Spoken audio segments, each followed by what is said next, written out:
Imagine sitting down with your family for, like, just a casual game of Monopoly. Right, just a normal game night. Yeah, exactly. You roll the dice, you move your little token, you land on Boardwalk. Yeah. But instead of just handing over some colorful paper money, the board physically electrocutes you. Oh, wow. Yeah, that escalates quickly. I mean, it gets worse. Imagine going bankrupt actually deletes your grandmother's soul from reality entirely. That is, well, it's terrifying. It really is, because, safe, contained escapism is what we expect from a game. But today, you're stepping into a narrative universe where that cardboard box is literally a Pandora's box. It really is. We are looking at a landscape where the mechanics of a children's trading card game actually dictate the physics, the philosophy, and, the survival of reality itself. Today, we're doing a deep dive into the absolutely unhinged, escalating psychological horror hiding inside the Yu-Gi-Oh! Anime franchise. And it really is a masterclass in shifting paradigms and, just escalating dread. We have a massive stack of sources today dissecting the narrative through lines of several specific eras in this. Yeah, we're skipping the basics today. Exactly. We are bypassing the basic lore you already know and diving straight into the deep end. We're looking at the definitive end of the original duel monsters, the deceptive psychological deconstruction of GX, the cyberpunk survival and AI alignment horror of VRAINS, and finally, the chaotic extraterrestrial whiplash of Gora. It's a lot to cover. It's a massive amount of material. If you thought this franchise was just about spiky hair and the heart of the cards, the sheer volume of apocalyptic artificial intelligence, transhumanism, and interdimensional dictators in these sources is going to completely alter your perspective. Totally. Because to understand the sheer scale of the escalation we're about to discuss, we really have to look at the baseline. The original series, Duel Monsters, was steeped in this heavy ancient Egyptian mysticism. Right, the pharaoh, the millennium items. Exactly. You had Yugi sharing a body with the ancient pharaoh Atum, but the sources highlight that the conclusion of this series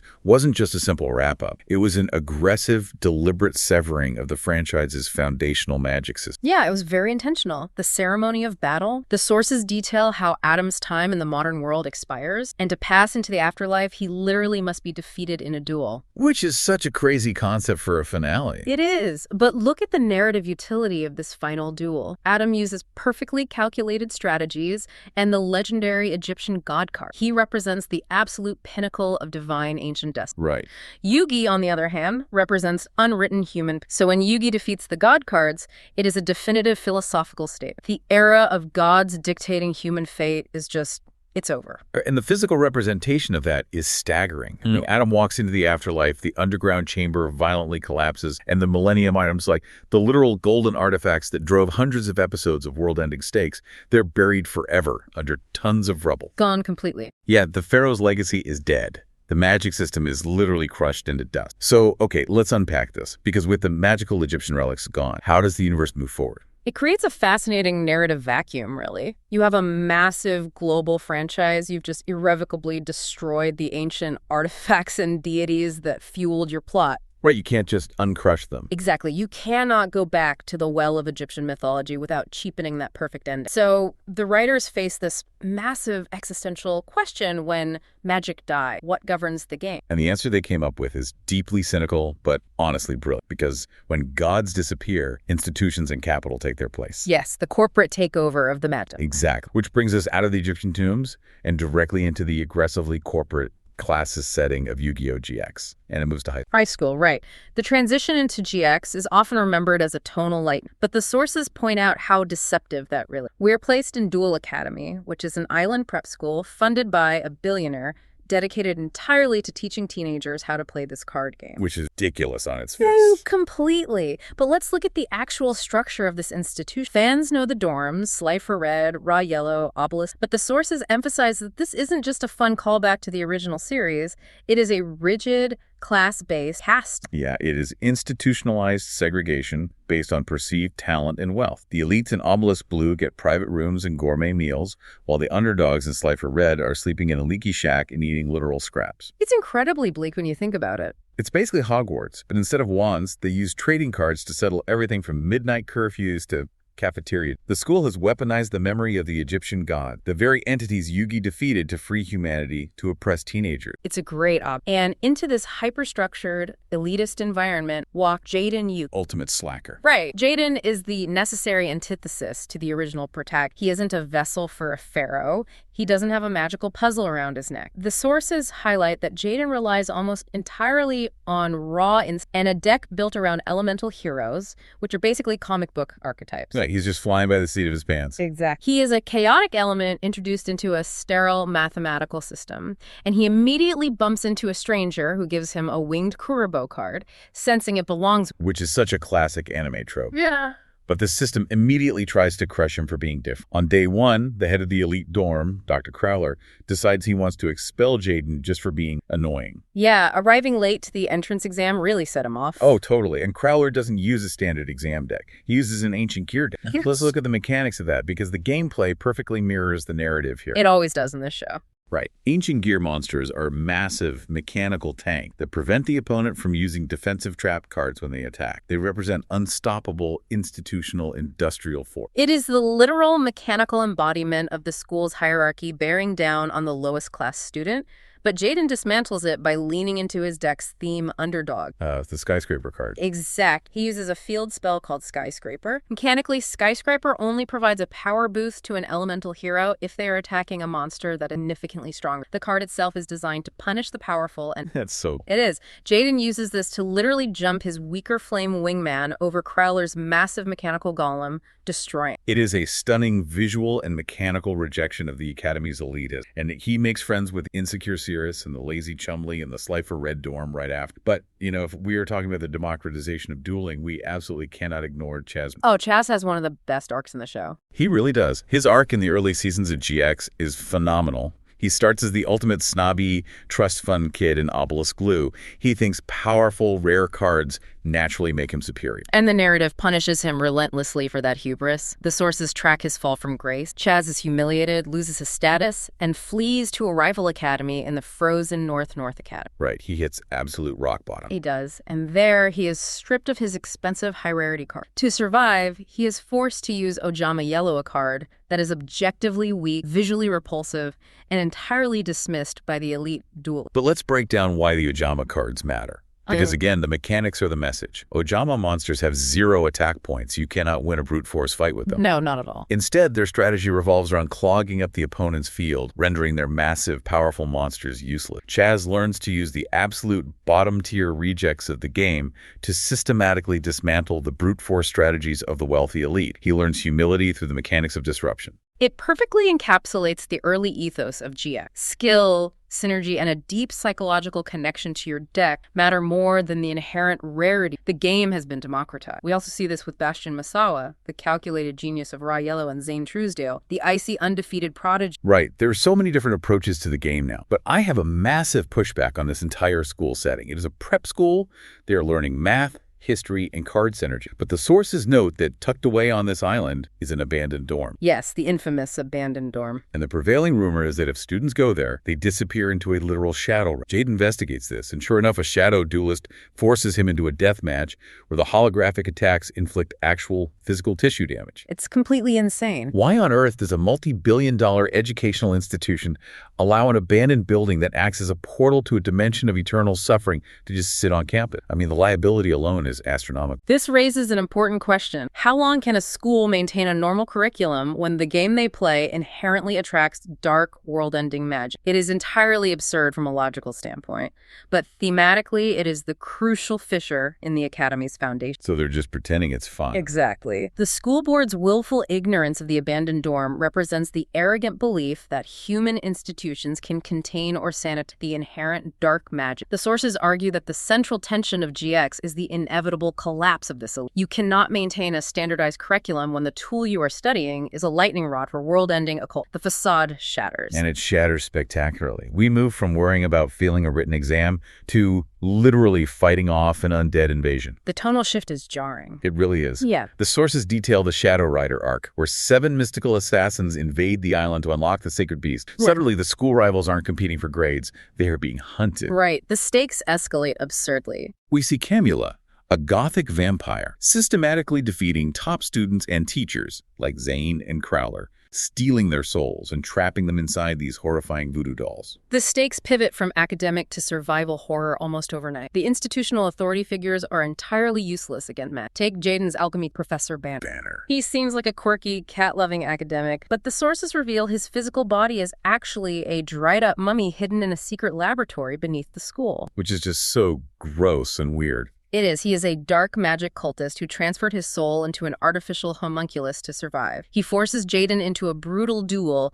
and when Jaden wins, Banner's artificial body crumbles to dust, fades. It's pure, unfiltered gothic horror masquerading as a high school curriculum. But the psychological descent gets even more insidious in the next major arc, the Society of Light. Oh, this part is incredibly dark. It really is. This isn't just about ancient magic, it's about cult indoctrination. A villain named Sartorius arrives on campus, but he's essentially a meat puppet for a cosmic entity known as the Light of Destruction. And the Light of Destruction's methodology is terrifying because it doesn't just destroy, it assimilates. Right, it takes over. Sartorius systematically targets the student body, brainwashing them into a white-clad cult. He strips away their individuality, their rivalries, and their passions, replacing them with a singular, blinding devotion to destiny. Which is so creepy. Even Jaden's fiercest rivals, like Chaz and Alexis, fall for it and are absorbed into this hive mind. It is a brilliant metaphor for the loss of individuality in adolescence, just blown up to cosmic proportions. And amidst this cult takeover, we are introduced to Aster Phoenix, a pro-duelist wielding destiny heroes. Aster is a fascinating foil to... He really is. Aster isn't fighting for fun. He is fighting to avenge his kidnapped father. He discovers that his own adoptive father figure, his mentor, the D, was possessed by the same light of destruction and orchestrated the kidnap. We are dealing with patricide,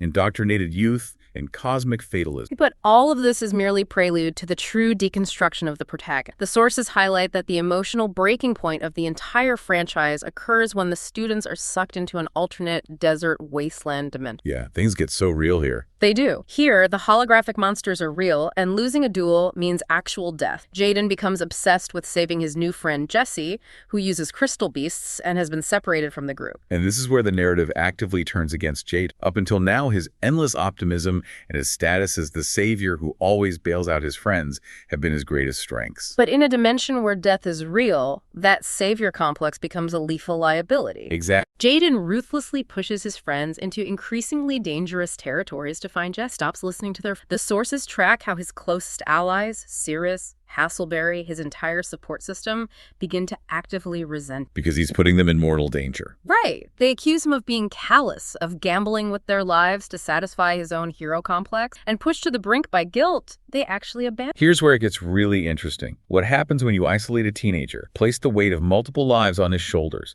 and have his entire support system tell him he's a monster?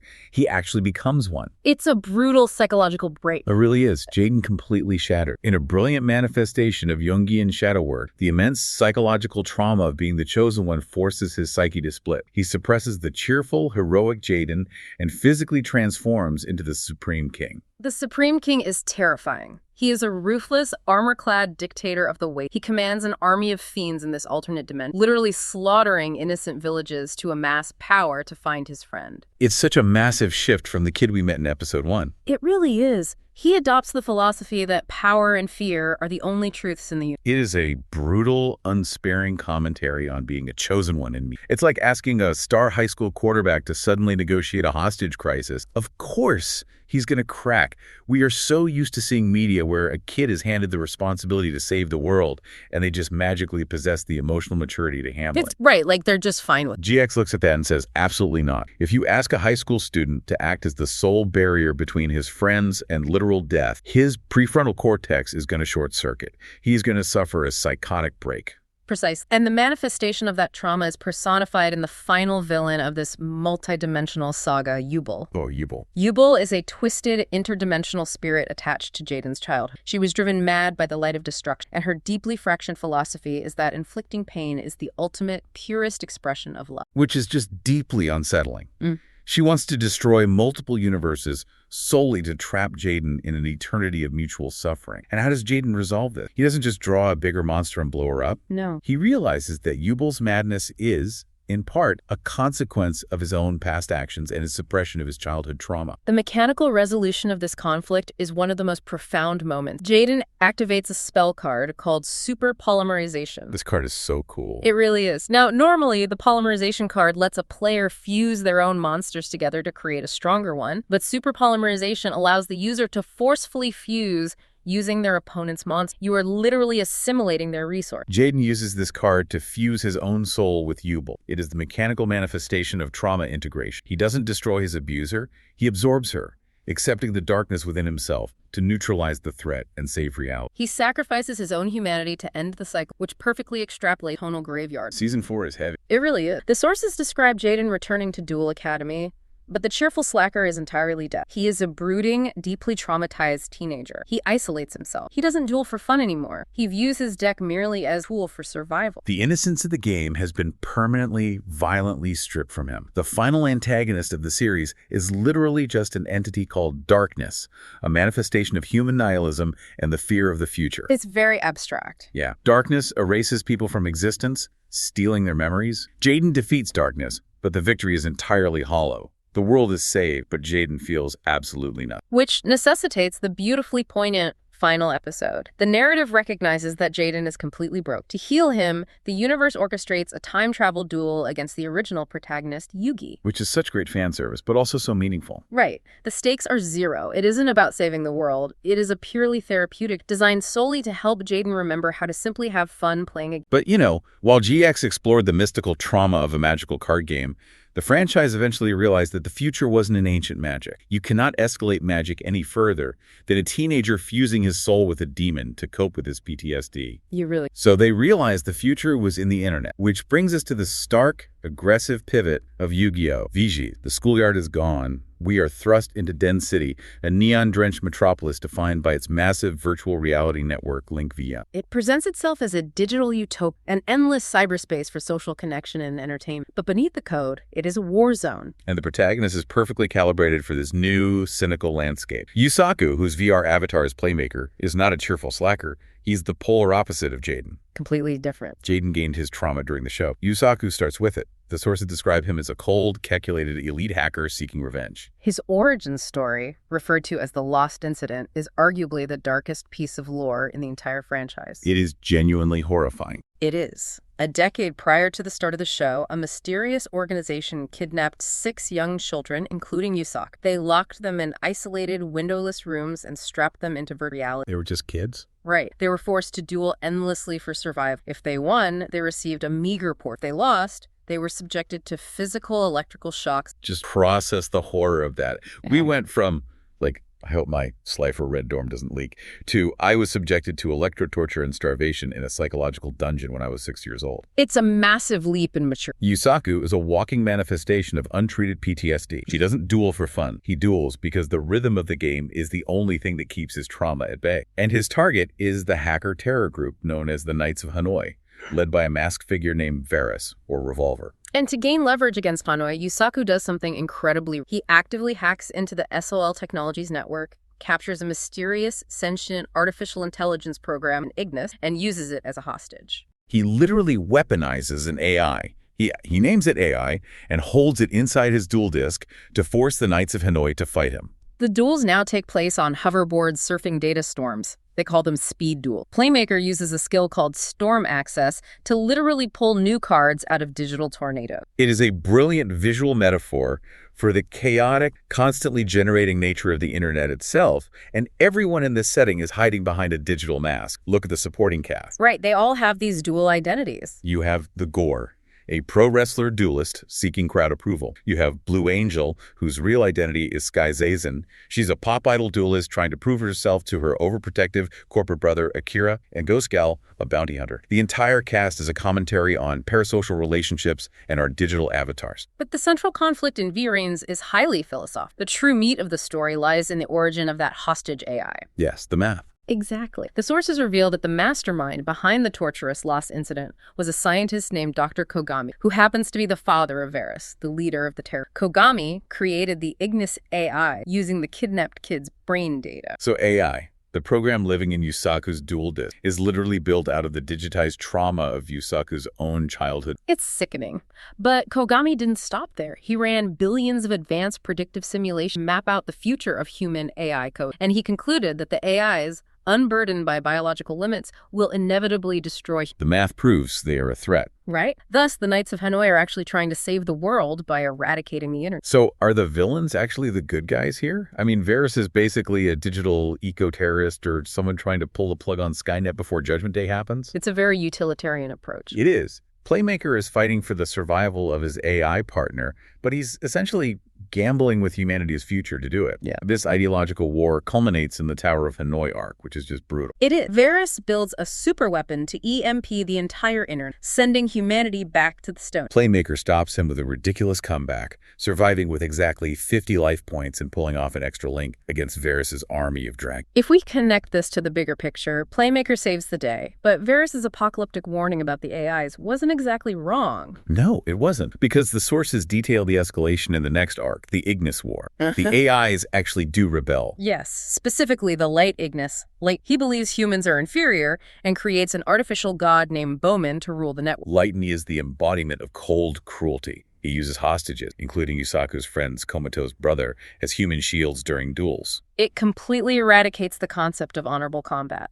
And he even reveals that he is the defective AI that causes the apocalyptic simulations. His base code is flawed. But his ego is so fragile, he plans to wipe out humanity just to cover up his own bug. It's insane, and the collateral damage is horrifying. Look at the gore. Oh, what happens to the gore is tragic. Desperate to beat Playmaker, he implants an AI chip directly into his brain, becoming a skeletal, unhinged cyborg. He trades his humanity for processing power. It is a brutal commentary on transhumanism, but the ultimate climax rests with he absorbs the other AIs and turns the players of Link VRAINS into a literal neural network, using their brains to mine data to summon a Link 6 monster. He is literally using human consciousness as a Bitcoin mining rig. To stop this, AI sacrifices his physical form to break the neural link so Playmaker can win. The war is won, but this leads to the most devastating final arc. After winning the war, AI becomes the main. This twist absolutely floored me. It's heartbreaking. He creates an army of copies, takes over the SOL Technologies Corporation, and forces Playmaker into a final deathmatch. The tragic twist is that AI reveals he ran his own simulations. The math again. Yes. He found that if he stays alive, Yusaku will eventually die protecting him. So AI purposely became a global terrorist to force his best friend to kill him, strictly to save Yusaku's life. So it's essentially the ending of a Shakespearean tragedy wrapped in a neon cyberpunk aesthetic.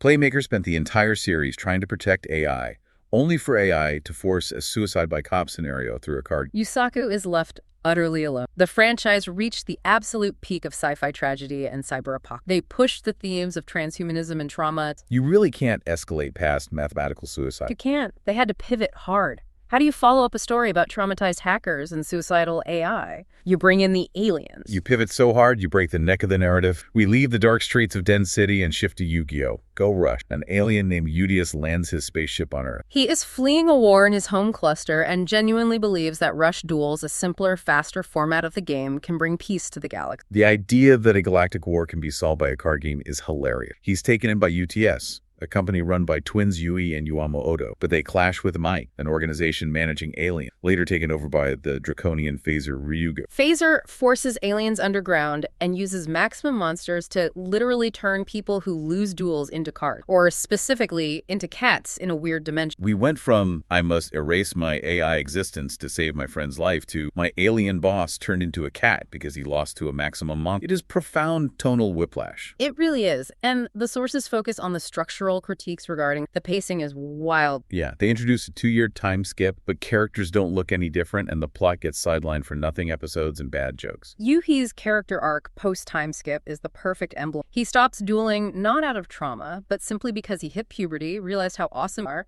and thinks he's too old for cards. It is a bizarrely mundane character motivation compared to the life or death stakes of previous series. I mean, how does a franchise balance these two extremes? Does Go Rush suffer because it tries to stretch a simple narrative across 150-plus episodes? The sources argue, yes, the structural chaos often undermines, but the franchise attempts to inject massive sci-fi lore through a mind-bending crossover. Right, the time travel. The characters get transported to the time of Yu-Gi-Oh! Sevens.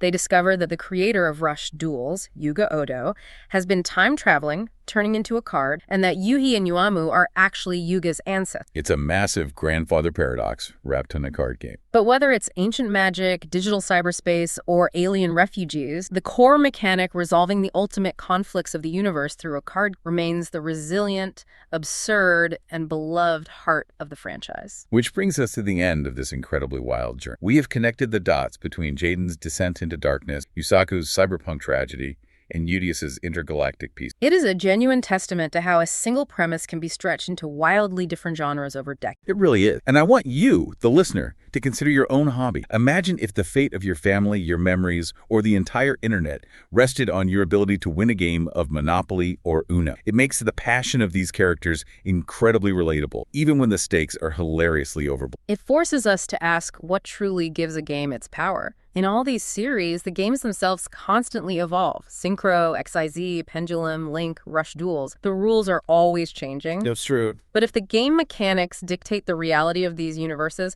what happens when a game becomes, completely solved? If a perfectly logical AI or an advanced alien can calculate every possible move in a card, does the heart of the cards, the chaos of human intuition, become the only weapon left to save humanity? Oh, wow. That is terrifying. Think about that next time you shuffle a deck. You aren't just randomizing cardboard, you might be generating the very last breath of human unpredictability.